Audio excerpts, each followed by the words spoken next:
Welcome to Angel Family Adventures and our introduction video. Today we're not only going to introduce you to our channel, but also to our family. We'll cover a list of the RV newbie items and tools that we've purchased in preparation for our first trip. We'll also talk about a list of items that we think we might need to purchase in the future, but we haven't yet purchased because we want to wait until after that initial trip to decide if we really need to spend that money on those items. We'll also talk about the tow vehicles that we're going to be using to tow this RV, as well as what our expectations were as a family for purchasing this RV, where we wanted to go, things we wanted to do, things we wanted to see. So stick around because this adventure has just begun.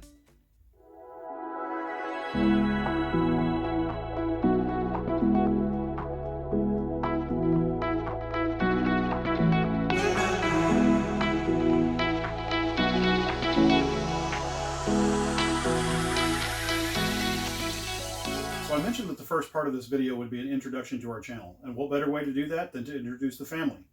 I'm Jared. I'm Olivia. I'm Mindy. I'm Christopher. And we're the the Angels. Angels. Now I want to cover the list of RV newbie items that we purchased. We'll cover a few different types of things. We'll cover water, we'll cover sewer, we'll cover electrical, and we'll cover a few items that you might need to get set up when you arrive at the campsite. So the first thing I bought for water is a 90-degree fitting. You might ask, why do you need a 90-degree fitting? Well, that will hook to the camper on that plastic fitting that's there, and this will hook to your water supply, and that keeps the pressure off of that fitting on your camper. If you have a hose coming into that and you have the weight of the water, it's going to pull down like that. This is much less likely to put pressure on that fitting. This one has the added benefit of that shut-off right there. I purchased that on Amazon for about $12. The next thing I bought was a Y. Now this will go onto the water supply at the campground, allow me to hook my camper supply up right there, and it'll also allow me to have another outlet in case I need to have a hose or a water supply. That way I don't have to unhook the camper every time I need that. Picked that up for about $10 at Lowe's. The next thing is my water hoses. Now there's a lot of water hoses that you can buy out there. There are the white ones that you can buy typically for camping. One of the main things you want to pay attention to is this little symbol or statement right here that says drinking water safe. Now, I picked up the 0G. They came highly recommended by a lot of YouTube channels that I watched. I picked up a 50-foot one and a 25-foot one. Now, the reason I bought two is because I'll use the 50-foot one to hook up my water supply at the campground or fill my freshwater tanks. This one will stay clean. This one here, I'll use to rinse my sewer hoses or for anything else that I don't mind the hose getting contaminated a little bit. I don't want to mix the two. This one here I picked up for about $35 at Lowe's. This one was about $25 at Lowe's, and you can also pick these up on Amazon. The next thing I got was a water filter. This will go in between the camper and the water supply at any campground that I go to, and it'll keep contaminants out of my tank as well as give us fresh drinking water. Another thing that I already had, but I would highly recommend, is a carabiner. You can use this to keep the rubber grommets for your hoses in one place. I can toss that in a drawer and I have them readily available if I need to go grab them in case one of them goes missing or I need to replace one. Now the next thing we'll cover, let me get these hoses out of the way here, is sewer. So for sewer, the first most obvious thing is your sewer hose. Now I picked up this Rhinoflex unit off of Amazon. One of the things that came highly recommended for this Rhinoflex hose was this clear fitting. That clear fitting allows you to see once you have clear water running through for when you're flushing your black tank or if you're dumping. Now, I haven't used this yet, but we'll see how that works once we do go camping on our first trip, but it came highly recommended by a number of channels. Next thing is Camco Sidwinder. Allows you to keep your sewer hose up off the ground. It also provides that slant so that your sewer will flow properly from the RV to the campsite hookup. The next, Happy Camper Black Tank Additive. Now you sprinkle that in the toilet, flush it down, follow the directions on the back. It helps keep that black tank odor free and also helps break down everything in the black tank so it's easier to flush. Next thing we'll cover is electrical. So obviously the first thing you need is your electrical cable. Now my camper came with one, but it was very short, about 8 to 10 feet I think. So one of the first things I bought was an extension. This is a 20-foot extension for my 30-amp camper. So this one will hook directly to my existing cable and go right to the power source if I need to, or I can just use this one direct and go right there to the power source if I need to. Now, another thing that you want to be prepared for is if you have a 30 amp camper or a 50 amp camper, you may not always have the available connection for whatever amperage your camper is. So it was highly recommended to buy all of the necessary adapters. I was hesitant at first, but after looking at them, they're fairly inexpensive, and to be prepared for that possibility, it's worth it to me. So this was about $14, and this is a 50 amp to a 30 amp that allows me to connect my 30 amp camper to a 50 amp connection. I also purchased a 15/20 amp adapter to a 30 amp adapter. I actually have that one hooked up to my camper right now. I'm sitting in my driveway and it's hooked up to my house so I can power everything as I'm cleaning, preparing, getting things set up the way we want it. So I'll leave a link to that down below. Next thing, and probably the most important thing next to your power cable itself, is a surge protector. Now I went with this Power Watchdog. What this one does is when you hook it up to the power source, it actually checks the power source and gives you the lights to let you know that you're good to go and you can hook up. This will really save you a lot of headaches in the event that there is a power surge or some sort of power fault at the hookup where you're hooking up your power to your camper. So highly recommend one of those, and again, we'll leave a link in the description below. So the last thing I want to cover are some items that you may need to set up camp when you get to a campsite. So leveling blocks are very important. There's a lot of different types of leveling blocks out there. I would really prefer to get the Anderson blocks myself. Those are the ones that you can back up on. They're the red ones that look kind of like a curved wedge. Unfortunately, they're rather expensive. They're about $120, $130. And I didn't want to purchase those right up front until I really saw how this camper was at leveling and how I was at getting the camper level myself. So I purchased these Camco leveling blocks here. I figured with these, they were inexpensive. They were about $40. I can use these to level my camper out at first. And then once I upgrade to the Anderson blocks, I can actually keep these around, and these can be used for my leveling jacks to put underneath them to give them a more stable surface as well. Now, another thing I purchased was wheel chocks. Now, I did purchase a set of the X chocks that go between the tires. I'll show a picture of them here on Amazon. They're rather expensive. They're around $100, $110, but I was able to find a sale on Amazon for a damaged package item. The item inside the box was perfectly fine. The damage was primarily to the box. It was just dinged up a little bit. I've actually got those on the camper right now, so I'll show a picture of them like I said. I also purchased a set of the Roblox rubber wheel chocks. And those are the ones kind of like you see at the airport, the big rubber triangles.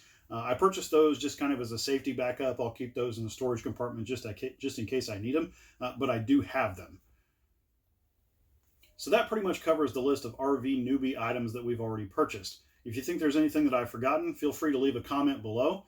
As I mentioned also, we'll cover a list at the end of the video of things that we think we might need to purchase in the future, but I didn't put the money down for them yet because we want to go on this first shakedown trip to see if we really need them. Next up, we'll do a tour of the RV, give you some specs on the RV, and then we'll cover the tow vehicles that we're going to be towing the RV with. Now this Coachman Apex model comes in at just a little over 32 feet. That's something that was very important to us as well because, as I mentioned, we're towing part of the time with a half-ton Silverado. Now, I know there might be some people out there that have an allergic reaction to towing with a half-ton, and that's fine. But for us, that was very important. We wanted to make sure that we were able to tow our RV with a tow vehicle that we already had. As I've heard on many other YouTube channels, starting with what you've got is very important. Otherwise, you can build this list of everything you need, and your adventure may never begin. So, 32 feet. You may ask, why is that important when towing with a half-ton? Well, as you may have heard on a lot of other YouTube channels, some Facebook groups, wherever you might be looking as you're planning to purchase your RV or planning your upcoming travels, the longer the RV is, the more you're susceptible to crosswinds and everything like that.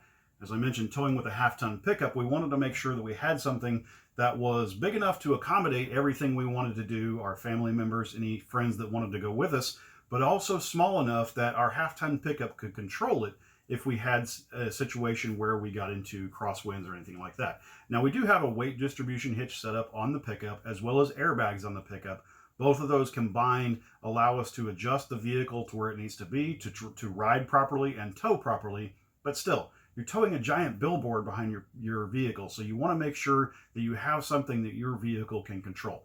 Now with the Ford Excursion, we don't really have any issues there because that's essentially a 3/4 ton Ford pickup that has an SUV body on it. So with that one right there, we don't really have too many problems, but we still wanted to make sure that we were able to go back and forth between the tow vehicles if we wanted to. Now we'll start our walk around of the RV. Typical front master RV. You can see the queen bed there, the side storage, as well as the overbed storage. One of the things I really like on this model is the headboard recess right there that actually has USB plugs in it, so we can charge our cell phones and other things that we have. Here you can see the Jensen stereo, the Jensen TV, some storage up above, as well as more USB plugs. This particular unit has the typical RV kitchen with a 3-burner stove and an oven, dual sink with a cover. Has a Dometic refrigerator with the push buttons on the side to open and lock it. Got our microwave and our storage above the cabinets. This Super Slide model actually has a full-size couch that folds out into a queen bed, or close to a queen bed. Also has the dinette right there. That table is designed to drop down, and you can make that into a bed as well. One of the things we'll talk about is the cabinet storage below these benches here. I actually have a plan to build some slide-out drawers that will really help us with accessing anything that we want to put in there, because those are pretty deep. As you can see, they're the depth of the bench. So if you put anything in there towards the back, it's going to be rather difficult to get that out. Here is your typical RV bathroom with shower and tub. Has your switches for your tanks and a light switch there on the side. This is the rear quad bunk. Pardon the lower bunk missing the cover. We pulled that off to actually wash it. The top bunks there, those covers don't actually come off, so we'll make sure that we sanitize those properly. You can see this couch down below. This couch actually folds out into a bed as well. So that's what makes it the quad bunk. One of the cool things is that this top bunk actually pushes up. So you can have that up and use that as a couch, or you can put it back down and use it as a bed if you want to. Now the bunk room also has a TV mount. We're not sure yet whether we'll put a TV back here or not, because the purpose of this is to get out in the wilderness, see what the US has to offer. Putting TV in here kind of defeats that purpose, but it might be nice for the kids to have that, to watch something as they're going to sleep, or on rainy days when we're stuck in the RV. Do an exterior walk around of our RV. Again, this is the Coachman Apex Ultralight 289 TBSS. You can see we've got the front pass-through storage there. Here's our rather large slide. Back towards the back has your water supply plugs, your power cords, and everything like that on this side. Taking a look at the campsite of our RV. Good looking RV, good length. Overall length from tongue to tail is just shy of 33 feet, as I mentioned. This map right here was actually put on by the previous owners, so we'll get one of our own. One of the features I really like of this one is the outdoor kitchen. It's got this table here that slides out. Got room enough there to put a Blackstone grill if I want to. It does have a sink right there. Not sure if we'll use that or not. And it's got an exterior refrigerator right there, a little mini fridge. So we'll see what we can make out of this and what we really decide to do with it.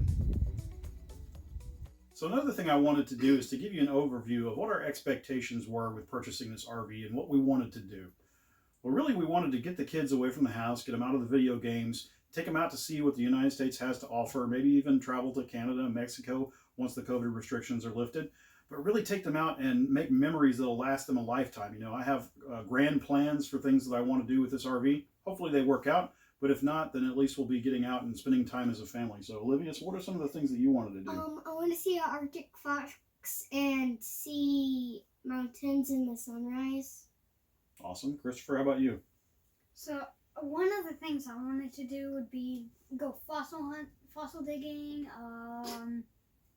mountain climbing possibly, hike on a long hike through the mountains, go through Rocky Mountain National Park, Yosemite Valley, places like that. And swimming in clear water would be one of the top things on my list. Awesome. Mindy, anything you have expectation-wise that I didn't list there? No. The only thing I care about is spending time with my family. Awesome. Now, I mentioned the weight distribution hitch that we purchased. Here it is off the truck. You can see the weight distribution bars here with the chains. This is actually a sway control bar that I have not yet installed. You can see the mount for the trailer right here, and I'll get that installed very soon. And then, of course, the part that goes on the vehicle with the 2 5/16 ball, and that is where the sway control bar hooks to as well. It did very well pulling the trailer home. I'm looking forward to getting these other pieces installed and seeing how it handles with everything else. Something else I bought, which you don't really have to buy, but I felt it would be useful, is this Ryobi 18-volt lithium half-inch impact. Now, this can be used not only for changing tires on the side of the road if you have an emergency, but it can also be used to lift and lower the stabilizer jacks and anything else you might need. And the good thing about this is this is the 18-volt lithium battery that also goes in many other Ryobi tools. So I'll eventually get a leaf blower, maybe a regular drill, a few other things that I can keep in the camper. Now, this will be a separate tool from the tools that I use in my house so that I don't constantly have to worry about moving the tools back and forth from the camper to the house and remembering to pack everything when I go on a trip. Another tool is really important that you should always carry with you is a tire gauge. Now, this is a digital version of a tire gauge. I find it pretty easy to use. This is a slime version, but you can get them pretty much anywhere, Amazon, auto parts stores, places like that. This one is about $10, I believe, and it comes in handy checking the tires of the tow vehicle, the tires of the trailer, and also the airbag pressure on the tow vehicle. One of the last things that I want to do is cover some items that we haven't purchased yet, but we think that we might need to. Now, I'll start this off with an item that we didn't purchase, but the reason we didn't purchase it is because it was already on our RV. Now, that is a black tank or a waste valve shutoff. What this does is it goes in front of the cap. That way, as you're moving, if anything comes down into the pipes, you don't pull that cap off and get a big mess all over your hands. So that's a good idea to buy. It's about $34 on Amazon, and I would highly recommend that. Now, the next thing that we're going to purchase is going to be a set of clip-on tow mirrors. Now, if your vehicle is already equipped with tow mirrors, obviously you don't need these. My half-ton Silverado has the standard half-ton mirrors, so I'm going to purchase these clip-ons to put on there. The Excursion already has tow mirrors on it, so I don't need those. Now, these will fit for a half-ton Silverado. There may be different models and types for your vehicle if you have a different type of vehicle, so just check those out on Amazon. I would also recommend a water pressure regulator. This has been recommended by a lot of YouTube videos. I purchased the adjustable one, this Camco 40058, for about $44. You can also purchase some inline pressure regulators that are not adjustable, but essentially what this will do is it will keep the pressure at the campground or wherever you hook up your water from overloading your lines and causing a leak inside. Very highly recommended to pick up one of these. I would also strongly recommend some sort of emergency kit. Now, the one that I've got displayed here is $120, and it may be a little bit overkill, but it's something you'll probably only purchase once, and it's got everything you would need in it in case of an emergency or anything like that. So strongly recommend keeping one of these in your RV. Now, the next thing I'm going to purchase is a Viair air compressor. Now, I do have an air compressor in my truck. It's a little 12-volt, hooks into the cigarette lighter, but it's a little underpowered, and it's also going to be rather difficult to reach that cord all the way from the truck back to the trailer. I even tried it the other day, and it's a little bit of a stretch to even get it from the truck back to where my airbag ports are at. So this will be very good. It's come highly recommended by a lot of YouTube videos, has very good power, airs up the tires very quickly. So I would recommend looking into something similar to this. Another thing I would highly recommend getting is a TPMS system. Now, this particular one is for 4 tires. If you've got 6 tires on your RV, you may have to get a different system, but this comes highly recommended. This particular brand comes highly recommended by a lot of YouTube channels. I was actually watching a video the other day where the RVers had a blowout, and the TPMS system alerted them to the low pressure in the tire. They were able to pull over before they caused significant damage to their RV by driving any distance on a blown out tire. So another thing that's highly recommended and that we will eventually get. I've also looked into ladders. Now, I've got an aluminum ladder, but it's something that doesn't fold up into a very small space. And this particular type of telescoping ladder has come recommended again by several YouTube channels. So I'm probably going to end up getting one of these. Now this one will probably be a while because I do have a solution right now. It's just something that'll take up a little bit more space than I eventually want it to. And the last thing that's recommended is not necessarily something you have to buy, but it's something I probably will end up buying. In fact, I'll probably end up buying this before I make some of the other purchases, is a laser or a digital laser infrared thermometer gun. You can use this to check a number of things. You can use it to check the temperature on your hubs on your trailer. You can use it to check the temperature of your outlet for your furnace. For a number of things. If you've got a grill that's going, you can use that as well to check the temperature there. So this would come in handy for a number of things on your camping trip or in your camper adventures. Thanks for watching our introductory video. If you want to see more of what we do to customize our RV to fit our needs, as well as the upcoming adventures that we have planned, hit like and subscribe down below to receive notifications, and we'll see you next time.